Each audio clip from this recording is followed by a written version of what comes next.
함께 기도하겠습니다. 주님 감사합니다. 우리에게 새날과 새 아침을 허락해 주셔서 감사합니다. 아픈 이들이 많이 있습니다. 주께서 몸과 마음의 건강을 허락해 주시기를 원합니다. 하나님을 의지하는 마음으로 오늘도 예배하며 간절히 구하는 소원들마다 주님의 응답이 있기를 원합니다. 삶 속에 기쁨을 주시고 하나님이 우리의 좋은 아버지이심을 드러내 주시고 주께서 주시는 열매가, 삶의 열매가 축복으로 누려질 수 있도록 우리의 삶 속에 오늘도 동행하여 주옵소서. 예수님의 이름으로 기도드립니다. 아멘. 우리 찬송가 552장 찬양하시겠습니다.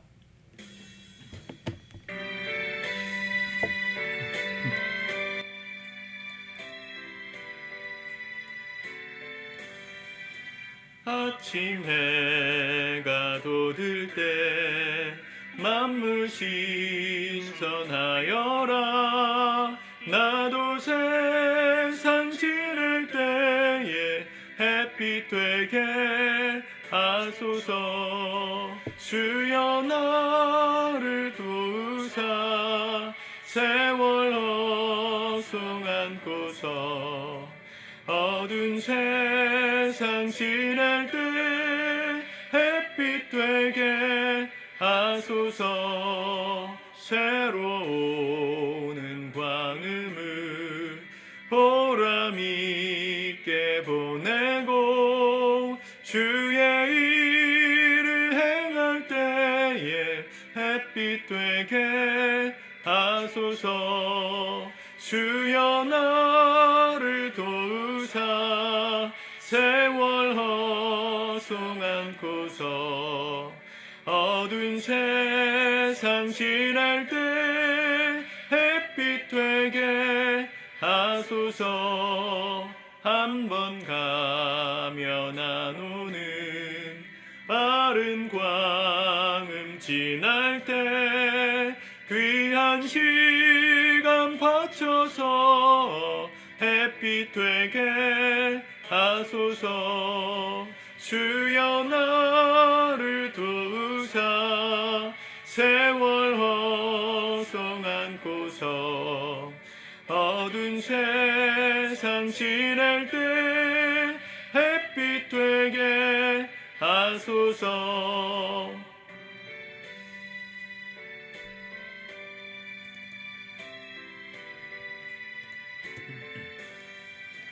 밤낮 주를 위하여 몸과 마음을 드리고 주의 사랑 나타내 햇빛 되게 하소서. 주여 나를 도우사 세월 허송 안고서 어두운 세상 지낼 때 햇빛 되게 하소서.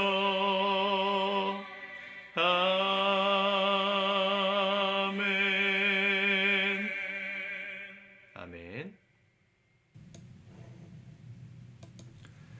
오늘 하나님 말씀은 누가복음 2장 1절에서 20절까지의 말씀입니다. 같이 먼저 읽고 묵상하겠습니다. 2장. 그때에 가이사 아구스도가 영을 내려 천하로 다 호적하라 하였으니 이 호적은 구레뇨가 수리아 총독이 되었을 때에 처음 한 것이라. 모든 사람이 호적하러 각각 고향으로 돌아가매 요셉도 다윗의 집 족속이므로 갈릴리 나사렛 동네에서 유대를 향하여 베들레헴이라는 다윗의 동네로 그 약혼한 마리아와 함께 호적하러 올라가니 마리아가 이미 잉태하였더라. 거기 있을 그때에 해산할 날이 차서 첫 아들을 낳아 강보로 싸서 구유에 누였으니 이는 여관에 있을 곳이 없음이로라. 그 지역의 목자들이 밤에 밖에서 자기 양떼를 지키더니 주의 사자가 곁에 서고 주의 영광이 그들을 두루 비추매 크게 무서워하는지라. 천사가 이르되 무서워하지 말라. 보라, 내가 온 백성에게 미칠 큰 기쁨의 좋은 소식을 너희에게 전하노라. 오늘 다윗의 동네에 너희를 위하여 구주가 나셨으니 곧 그리스도 주시니라. 너희가 가서 강보에 쌓여 구유에 누여있는 아기를 보리니 이것이 너희에게 표적이니라 하더니 호련히 수많은 천군이 그 천사들과 함께 하나님을 찬송하여 이르되 지극히 높은 곳에서는 하나님께 영광이요 땅에서는 하나님이 기뻐하신 사람들 중에 평화로다. 하니라. 천사들이 떠나 하늘로 올라가니 목자가 서로 말하되 이제 베들레헴으로 가서 주께서 우리에게 알리신 바 이 이루어진 일을 보자.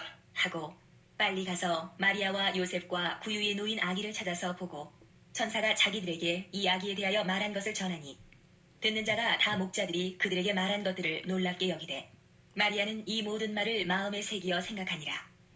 목자들은 자기들에게 이르던 바와 같이 듣고 본 그 모든 것으로 인하여 하나님께 영광을 돌리고 찬송하며 돌아가니라. 아멘. 우리가 잘 아는 성탄의 그 밤 이야기입니다. 오늘 1절에 보니까 가이사 아구스도 카이사르, 로마의 황제였던 카이사르가 이 모든 로마가 다스리는 지방에 호적을 하라 명령을 함에 따라서 이 요셉과 마리아도 원래 고향이었던 베들레헴으로 들어갑니다. 임신한 상태였고 해산에 만삭인 상태, 해산이 가까운 만삭인 상태였죠. 원래 나사렛에서 살고 있었는데 베들레헴까지 갔다가 거기서 아기를 낳습니다. 우연처럼 보이는 것 같지만 사실은 성경의 말씀을 이루기 위함이죠. 왜 하필 이때 호적을 하라고 했을까? 왜 하필 나사렛에서 머물다가 베들레헴으로 가던 그 타이밍에 예수님이 태어나셨을까? 이 구약의 말씀들을 이루기 위함입니다. 이 사복음서의 아주 핵심적인 메시지 중에 한 가지는 예수님의 탄생이 우연이 아니고 수천 년 전부터 예언하신 보내시리라고 약속하셨던 메시아, 그분의 탄생이 구약의 말씀을 성취하는 것이다 이렇게 말하죠. 미가서에 보면은 이스라엘 중에 가장 작은 베들레헴에서 메시아가 태어날 것을 예언했거든요. 그 말씀을 이루기 위해서 우연 같아 보이는 타이밍에 이 마리아가 베들레헴으로 갔던 거죠. 우리의 삶에 우연처럼 보이는 순간이 있습니다. 저도 이 다시 본 교회를 개척한 것이 제가 그렸던 인생의 꿈은 아니었습니다. 하나님께서 모든 우연처럼 보이는 순간순간을 통해서 일하신 결과라고 저는 생각합니다. 여러분들이 우리 교회에 오신 것도 마찬가지죠. 어쩌다가 이 동네에 이사를 오셨을까? 어쩌다가 이런 사람들을 만나게 됐을까? 다 우연 같아 보이지만 하나님의 말씀을 성취하기 위한 필연이 숨어 있음을 발견하실 수 있기를 우리 주님의 이름으로 축복합니다. 눈이 열리셔야 합니다. 우리의 만남은 우연이 아니다. 노사연의 노래도 있지 않습니까? 너무 옛날 노래인가요? 불러보시면 정말 그렇구나. 우리의 삶은 우연이 없구나. 하나님이 내 인생을 주관하고 계시는구나. 깨달을 겁니다. 오늘 어떤 일을 만나든 어떤 일을 당하든 우연은 없다. 하나님의 섭리가 무엇일까를 진지하게 묻고 그 뜻을 찾아가는 우리가 되었으면 좋겠습니다. 아이가 태어났을 때 여관에 있을 곳이 없어서 마국간에서 태어나셨죠. 7절에 보니까 첫 아들을 낳아 강보로 싸서 구유에 누였으니, 이 누가는 의사였기 때문에 굉장히 구체적인 용어들과 장소로서 또 시간과 장소와 또 구체적인 어떤 상황 전개를 굉장히 자세하게 쓴 편입니다. 그래서 굉장히 도움이 되는 성경책이죠. 우리가 이해함에 있어서. 예수님이 태어나셨을 때 예수님의 탄생 소식을 가장 먼저 들었던 사람들이 8절에 보면 그 지역의 목자들이 밤에 밖에서 자기 양떼를 지키더니 죄송합니다. 그 지역에 이 지금 베들레헴이잖아요. 베들레헴 근처 라헬 라못이라는 언덕이 있습니다. 시골 동네인데 그곳에 목동들이 주로 양을 치는 장소였는데 거기 있던 목자들이 밖에서 양을 치다가 천사들의 지시를 받습니다. 10절 천사가 이르되 무서워하지 말라. 보라 내가 온 백성에게 미칠 큰 기쁨의 좋은 소식을 너희에게 전하노라. 오늘 다윗의 동네에 너희를 위하여 구주가 나셨으니 곧 그리스도 주시니라. 신학자들은 궁금해합니다. 왜 하필 목자들에게 나타나셨을까? 예수님이 이 땅에 오신 우리의 영적 목자이기 때문에 이렇게 해석하는 사람도 있고, 또 하나님이 우리를 이끄시는 목자 되시기 때문에, 우리는 양이기 때문에 시편 23편의 말씀처럼 여호와는 나의 목자시니 라는 표현처럼 이 목자를 상징적으로 찾아가신 것이다 해석하기도 합니다. 그러나 고고학자들은 좀 더 다른, 또 구약 성경학자들은 다른 의미로 해석하기도 합니다. 왜 목자였을까? 이 목자들이 누구였는지에 대해서 구약에 추적해 보면 너무 긴 얘기니까 짧게만 얘기하면 구약의 레갑 자손의 후손이었다고 보고 있어요. 레갑 족속의 후손. 레갑이라는 사람은 이 느헤미야 포로기 이후에 이스라엘을 다시 재건할 때 그때 있었던 사람인데 레갑 자손들이 느헤미야의 성전 재건 사업을 도와줍니다. 그 일을 통해서 이 하나님이 이 레갑 자손 족속을 굉장히 구별되게 세우세요. 그래서 열왕기 하에도 보면 요나답이라는 사람이 이 영적 개혁을 일으킬 때도 함께했고 또 예레미야 시대 때도 이스라엘이 망하기 직전에 하나님께서 모든 사람이 포로로 끌려갈 것이다 말씀하실 때도 열왕기하 24장에 보면 레갑 자손, 목동인 레갑 자손들만 들에 남게 될 거다 이렇게 얘기했어요. 이 레갑 자손은 하나님 앞에서 믿음의 지조를 지켰던 그런 족속으로 유명합니다. 우리가 보통 말하면 나실인이라고 말할 그런 부류의 족속이었어요. 하나님 앞에 술 먹지 않고 포도주를 입에 금하고 하나님께서 하실 일들에 온전히 순종하는 그런 족속. 그들만 포로로 끌려가던 그 상황에서 이스라엘을 남게 하셨고 목동으로서 수천 년 동안 오실 메시아를 기다리는 족속으로 세우셨다는 겁니다. 그들이 주로 머물렀던 자리가 이 라헬라못이라는 곳이었고 거기가 베들레헴과 가까운 곳입니다. 거기 있던 레갑 자손의 후손 목자들이 천사의 지시를 받아 가장 먼저 메시아의 탄생 소식을 들었다.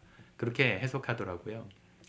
좀 더 자세하게 말해야 이해가 쉬우실 텐데 제가 성탄절에 한번 이걸 전해야지 생각 다 원고는 준비해 놨는데 막상 성탄절에 이런 좀 진지하고 어려운 얘기를 하려니까 쉽지가 않습니다. 어린아이들과 함께 예배하는 시간이다 보니까 좀 가벼운 설교를 주로 하지만 성경의 이야기는 굉장히 앞뒤가 맞는 이야기예요.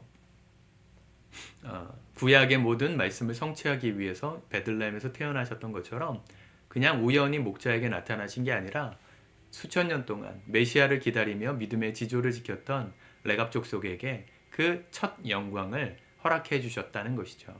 하나님께서 오늘 우리의 삶을 보실 때 우리의 후손들이 그 하나님의 영광을 보는데 가장 먼저 경험하는 자리에 설 수 있는 그 축복을 우리의 가문이 누렸으면 좋겠습니다. 그러기 위해서 오늘도 우리가 믿음의 지조를 가지고 우연처럼 보이는 모든 순간에도 하나님의 섭리가 있다 믿으며 주님을 발견하며 살아가는 지혜롭고 복되고 또 믿음의 지조가 있는 저와 여러분들의 하루가 되었으면 좋겠습니다. 기도하겠습니다. 주님 감사합니다. 하나님의 말씀 우리에게 주셨으니 우리가 아멘으로 받습니다. 우연처럼 보이는 많은 순간들과 결정들이 있습니다. 하나님과 상관없는 결정들도 있을지 모르지만 우리의 삶이 주님께 붙들려 우연처럼 보이는 모든 순간도 하나님의 필연이 있는 복된 인도하심을 받는 삶이 되기를 원합니다. 주님을 날마다 의식하고 생각하며 주의 기뻐하심을 구하고 믿음의 길을 걸어갈 때 우리도 레갑 자손의 후손이었던 이 목자들처럼 하나님의 영광을 가장 첫 자리에서 경험하고 누리는 복을 받을 수 있도록 우리의 모든 삶을 인도하여 주시옵소서. 예수님의 이름으로 기도드립니다. 아멘.